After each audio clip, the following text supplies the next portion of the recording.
Hey there everyone, welcome to my channel. My name is Becky and this is my niece Ashley. She is a tattoo artist and I thought we would bring her on and just kind of talk to her a little bit about like why she got into tattooing, what's different about tattoo art, that sort of thing. So introduce yourself, Ashley. Hi, I'm Ashley. I'm 26. I have a degree in graphic design, so I'm a little graphic arts, different mediums, like to explore everything. But I just recently started tattooing about 2.5 years ago, located in Saginaw, Michigan. Yeah. So why did you decide to go into tattooing? Well, I have my degree in art, obviously, but I've always done art. It's something that I think that like helped me growing up and helped me like do more with like my emotions when I couldn't verbalize them. So it was a way for me to like draw them. So that's something that I do. And also like, I don't know, I just like animals and like scientific art. So like looking at like diagrams and stuff like that is really inspirational to me. So I get a lot of inspiration from like nature, real life, stuff like that. Cool. So why tattoos? They're cool. I don't know. It makes you feel like a badass. It's just like, it's different than any other medium because like everybody loves it. It's something that I think everybody likes to consume and it's taboo too. So there's a little bit of the like, I don't know. A bad boy. Yeah, it's mischievous. But also like the industry is changing a lot. So it's not as hard as it used to be. It's not like the bikers and criminals anymore. It is like everybody has tattoos now. So like definitely it's cool seeing the transition in the industry and also seeing like where it's going to. Yeah, I mean growing up tattoos were very kind of taboo. Like you just didn't get tattoos unless you were kind of like on that side of the tracks. Right. Yeah. But yeah, you're right. I mean it is definitely becoming a lot more acceptable, you know. A lot of places allow you to have tattoos now where in the past you had to either not have tattoos or have them covered up, so that's cool. Okay, you had an idea for us to do something. You want to tell us? Yeah, so we're going to be drawing up some traditional flash. I feel like that's going to be fun. That's like, I love American traditional. That's my preferred style. And that is just like where American traditional, like that's the heart of American traditional is flash. Just like the designs that you see everywhere that you recognize immediately and like the iconography that is just like, you see it, you know, that's a traditional tattoo. What does flash mean? It's just like pre-drawn designs that like people can come in and just pick off the wall or like you can draw over top of it and like it's not technically stealing if you're like redoing the design because it's just like an already done design. Okay, so it's basically just it's a book of designs that you can pick from. That's all flash means. Mm-hmm. Okay, I didn't know if it was like something that was, it meant it was kind of a simpler design or, you know, anything like that. Just pre-drawn. Just pre-drawn. Just basically it's like OG Pinterest. Like right. It's just the Pinterest of how it used to be. Like you'd see those designs and that's what you pick from. Yeah, and so like in TV shows when you see people go in and pick out a tattoo, they just look at the wall and be like, that one, that's just flash. Yep. Okay, cool. Alrighty, so we are going to be doing traditional style rose tattoos, right? All right. So tell me what makes something traditional style. Traditional is, it's kind of like a 2D drawing. You can put your shading in there. I like when there is shading in there, but it is like basic. It is what it is. The iconography, you can see it. So it's thick lines, basic shapes. You know what it is. Okay. So before we got together, you had me look at a couple of videos and I did some traditional designs here. This was following The Broken Puppet. He had a YouTube video on it, and so this is kind of the traditional style. You can see that there's a lot of different ways to color it. You might show me up today. But it's a kind of a very flat coloring. There might be a little bit of shading coming out, but generally speaking, it's not quite cell shading, but you know, it's kind of that flatter. You want to leave like skin breaks. That's a very like traditional thing is like, so like where you see like this. White. Yep. Yeah. Skin breaks are very important for traditional. It gives you your depth and it gives you your layering because like you don't have a lot of shading. So like that is what gives you your shading is leaving those skin breaks. Okay. And you can see that the black is, you know, it's pretty dominant in some of these. There was one that I didn't end up coloring in because it was on the back of this, and this one he colored in much more black, so it would have been really great for black and white. But because it was on the back of this, I didn't want to ruin the stuff on the other side.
Let's get a second and show the camera our design. So this is Ashley's design, and so she's going to go ahead and line it.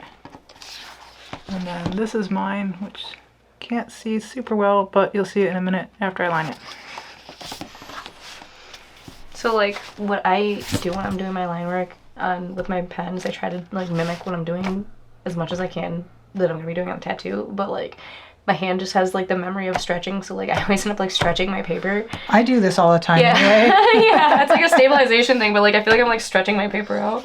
But I noticed that like I tend to like use my pinky a lot. Like I'm very feminine when I'm Oh yeah. it's so weird. I'm like, I don't understand Dainty. why I'm so dainty. It's so weird. So when like you do tattoos, you usually end up starting like at the bottom and like working up. That's what the process of tattooing is. But like that's just, I don't know. So the reason why traditional is so basic and usually use the same like line weights for everything is because with traditional machines it's really time consuming to switch your needles out. So they would want to use the same needle for the whole entire tattoo, so you'd have really thick line work so that way you could color it in with a thick shader. Or you'd have two separate machines set up for the day. I guess I can do a little bit of like a history lesson for everybody and tell them a little bit of like where like tattoos started in America and how it's gone since then, and like just the milestones and things that have changed. Sure. So back in the day, tattooing's been around for millennia. We have cave drawings and stuff like that. We've noticed that actually like there's mummies that have tattoos on them, so it's not something new. It always used to be a symbol of actually, it was a status symbol. If you were like a king, if you were somebody, you had a tattoo.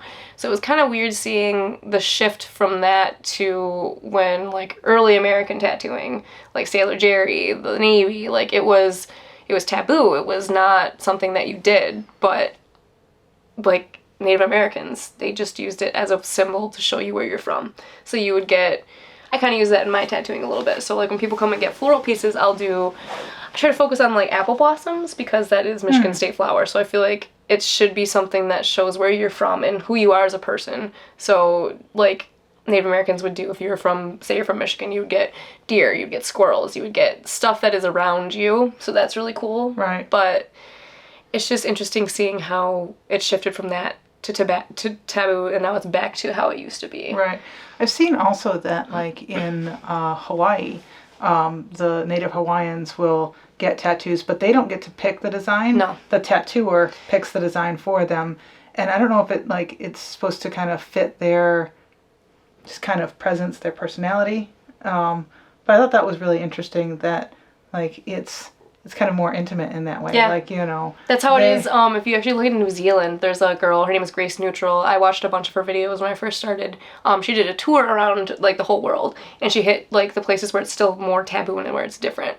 So she went to South Korea, she went to New Zealand, she went to a couple different places, and she actually sat in on a ceremony. It is a ceremony. It's not just an appointment. It's not something you go to a shop for. Right, It is you have like a whole thing. In Hawaii it is too. Yeah. It's like your family comes and it's this whole thing where everybody's in there with you and like people are crying and like it's just it's more than just marking your skin. It's like the whole experience itself, and it is like a milestone in your life that shows you like you're grown and you're going into this path. Like it's beautiful. Yeah. Yeah. Hello, Moxie. Did you want to be in the video? You don't want a tattoo, though. So when you're tattooing people, do you have to do things differently depending on the skin color? Yes. Actually, more melanated skin, I always say it's like butter. It goes in very smooth. So you have to slow your machine down. You have to like move a little bit slower. You can bruise their skin a lot easier, and it's every single ethnicity, like no matter what it is different. Like Irish people actually have thick skin, which is weird because they're very pale, but it's actually pretty thick. Okay. So yeah, you just have to, when you first put your needle in, that's when you can kind of tell. It like gives you a sense of, okay, this is how smooth it's gonna go, this is how slow I'm gonna have to go, and like this is where I'm gonna need to take extra care on something. Okay. And when you did me, what did you find? You actually have pretty good skin. You're pretty hydrated. You can tell if somebody's hydrated or not too, because there's one time I had a client and I was doing a shin piece and they just had the driest skin I'd ever tattooed, and it was just flaking off no matter what I did. I was using ointment and everything, and their skin would just flake. So like, you take care of your skin very well. You're not like that at all. You did a good job. You did a really good job. That's a rough, like the wrist is a rough spot. It's one of the more like advanced spots, even though it's like most girls, that's their first tattoo is their wrist. Yeah, I did when I was trying to decide where to have it. I watched some things and they're like, I do not recommend the wrist like for your first tattoo, but I'm like, but that's where I want Exactly. It's such a good spot though. It's such a prime real estate. But yeah, it is. There's so many nerves right there. That's what you got to look at is the nerve clusters and where it's gonna go off the most. Right. And is it true that like the fattier areas tend to be easier to, like, less painful to tattoo? Usually, yeah. For like, you don't have as many nerves in the fatty areas, so like usually it is less painful for the client, but it is harder for us to tattoo sometimes depending on it. And you have to stretch, like, so when you're stretching the skin, like you have to pull super hard, because like with the like fatty areas, like it doesn't, like it's not as flat, it's not as like taut, so you have to just push extra. Same thing with like older skin, like you have to like get it stretched out. Yeah, it's a struggle sometimes. Okay. And being a female tattoo artist, what kinds of, is that harder? I am very thankful because I am actually in an all-female shop now. Cool. It's the studio in Saginaw. Check it out. Super awesome ladies, amazing artists. What's the name of the studio? It's called The Studio. The Studio? Yeah. Okay. But I've learned so much since I started there, and they've told me about, like, even just 10 years ago when a lot of them started, it was just not safe for women. Even the girl, Brittany, I work with her, she started around 5 years ago. She had a guy tell her that he wouldn't hire her because she was a woman, even though, like, her portfolio was amazing. I don't think during my time in the industry, will see that as much, because within the last, I would say, 2-3 years, women have just flooded the industry, and we're kind of, like, not taking shit anymore, which is good. That's good. But myself, I haven't seen it, so I'm thankful and I'm grateful for the women before me that had to go through that, because I've heard many like assault stories and it just was not safe. But like I said, now we're not really taking shit, and like people get called out for that now. If you're an offender, like that's good. No. Yeah. I mean, as a woman in engineering, like I've gone through some of that. Not as bad as the people before me though. And so like very grateful for all the women before me for having like endured all the crap that like you get in a male dominated field. So I'm glad that it's better for you. Yes, me too. That's why like I'm so thankful for them, and I always tell them like, thank you guys, like you guys are the real like OG badasses. Like you went through this, like I'm so grateful I don't have to, but it kind of hardens you up a little bit. Like it does make you, I don't know, like, with clients with tattooing, you have to have a backbone because people will walk all over you. But that's where I think the apprenticeship, it needs to be a little bit harder. Not necessarily like hazing, but like you need to get that backbone in your apprenticeship is what you need. Okay. And so to become a tattoo artist, do you have to go through an apprenticeship? Is that really just kind of recommended?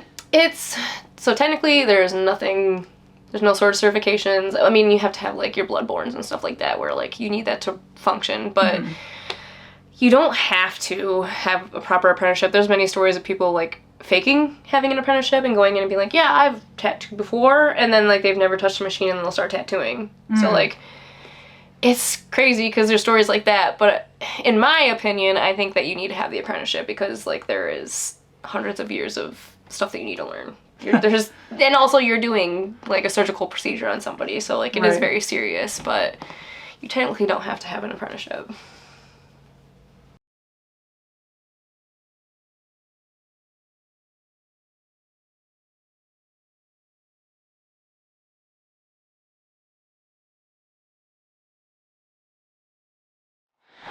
Okay, so we were sitting and talking a little bit about just drawing in general, but drawing with a tattoo pen. Is that what you'd call it? Tattoo pen? Tattoo there machine? is technically a pen, but it is a machine. Okay. What the preferred. Don't call it a gun. That is big no-no. Oh, really? Oh yeah, like the first time I went in from my interview, my mentor, he was like, I swear to God, like if you call it a gun, like it is not a gun. There's no bullets. Like it's a machine. But I don't know where gun came from. Okay. Well, don't call it a tattoo. Yeah. So, when you're drawing traditionally, like you can change the angle of your hand, you can change the angle of the piece of paper, that sort of thing to make it easier to draw whatever it is you're drawing. But with tattooing, that's not the case, because like if you've got my arm and you're tattooing something on there, you can't easily manipulate the person in the way that you want. But what other limitations are there in terms of being able to draw lines and curves? So when you're actually like tattooing and you're pulling lines, the direction of your needle is important. The angle of your needle is important. The orientation of like where your hand is sitting and like how much you're stretching is all important. But basically when you're pulling lines, like if you're not facing towards where the needle's going in, like the line and where it's going, the ink will deposit in a different spot underneath the skin. So like when it heals, it's going to look different, or it won't be as crisp, or you'll get blowouts, or there's also something called ink drift, where like the ink will drift under the skin into different areas. So like having the angle of your needle going in and going in the direction of your line is crucial. That's like the first thing you learn. Yeah, so you can't use your wrist either. You have to use your do wrist to like pull a line real nice and a nice curve. You have to just keep it at that angle and try to keep it at the angle as you come around, which makes it hard to do really I nice compare curves. it to kind of like painting too. So like when you're painting, you're supposed to have a very like shouldered approach to it. You're supposed to be painting with your shoulder and with your elbow. You don't really use your wrist as much with painting. So it's kind of like painting in a way. Orientation of like where your hand is sitting and like how much you're stretching is all important. But basically when you're pulling lines, like if you're not facing towards where the needle's going in, like the line and where it's going, the ink will deposit in a different spot underneath the skin. So like when it heals, it's going to look different, or it won't be as crisp, or you'll get blowouts, or there's also something called ink drift, where like the ink will drift under the skin into different areas. So like having the angle of your needle going in and going in the direction of your line is crucial. That's like the first thing you learn. Yeah, so you can't use your wrist either. You have to use your wrist to like pull a line real nice and a nice curve. You have to just keep it at that angle and try to keep it at the angle as you come around, which makes it hard to do really I nice compare curves. it to kind of like painting too. So like when you're painting, you're supposed to have a very like shouldered approach to it. You're supposed to be painting with your shoulder and with your elbow. You don't really use your wrist as much with painting. So it's kind of like painting in a way. Yeah, and I think that a lot of like kind of the traditional way of drawing, the traditional like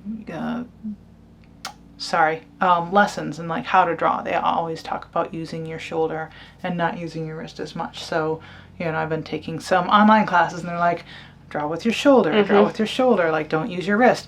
I mean, I still do, especially with fine details, use my wrist, but like, you know. I mean, you drawing can too circles with and traditional. stuff. Like, it's not like Right. there's nothing's gonna be happening if you're doing it with your wrist too. But. Right. But like a lot of the stuff is like try and draw as much with your shoulder and elbow as possible, and limit. But like obviously for details, it's much easier to do with your wrist. But that's not really something you can do with a. I would say it also depends too on like the style you're doing, because with traditional tattooing there's whip shading. So like you do use your wrist a little bit with whip shading because like you want to push it in the direction but you're whipping it out. So like I do use my wrist a little bit more when I'm doing whip shading. So it's like more of like a than. And so what is what is whip shading? It is like the peppery shading you see. So like I'll have to show you a reference, but okay, it's basically like traditional whip. So if you're taking like in terms of spray paint, if you're taking and kind of lifting it up a little bit and getting more of that. Yes, it gives you a pepper. It gives you like more of a transition to your shades. Oh, okay. Yeah. Okay, cool. Well, there it is. Oh, I love it. Love it. So there is my finished purple rose tattoo design in traditional style. And this is Ashley's finished, and we'll get some better close-ups of these as well. Alright, first we're going to start off with Ashley's finished rose tattoo design. This is looking pretty cool. She used a little bit of gel pen right here for some highlights because after putting the colors on it just needed a little something. With mine I ended up just leaving the white space in, and that's obviously with tattooing you would have to leave the space in. I just realized I forgot to color these little sections here, but I went with purples just because I like purple. So there's my finish. So you can see them side by side. And then I wanted to show off her new sign for her tattoo studio. This is FR for Flashly Rose, and this is on a walnut background and then a white acrylic on the top. And I don't know if you can see it, but these little sparkles are cut through, so light will shine through them. Hey everyone, this isn't the outro that I originally had planned. Originally I had recorded one with Ashley and I sitting and talking, but I can't seem to find that footage anymore, so I'm gonna have to re-record this. Unfortunately, I don't have the artwork that I created, but I do have the artwork that Ashley created. So this is the tattoo design that Ashley created, and I think it's beautiful. I love it. We did an art trade, so she got to keep mine and I got to keep hers. And I wanted to thank Ashley so much for coming by and teaching me about the traditional tattoo designs and sitting with me for a couple of hours while we did this. It was a lot of fun. Thank you, thank you. I hope you guys had fun. If you did, please give the video a like. Think about giving it a subscribe. And if you want to see Ashley back, let me know. Anyway, I hope you had a good time, and I will see you all next week. Bye.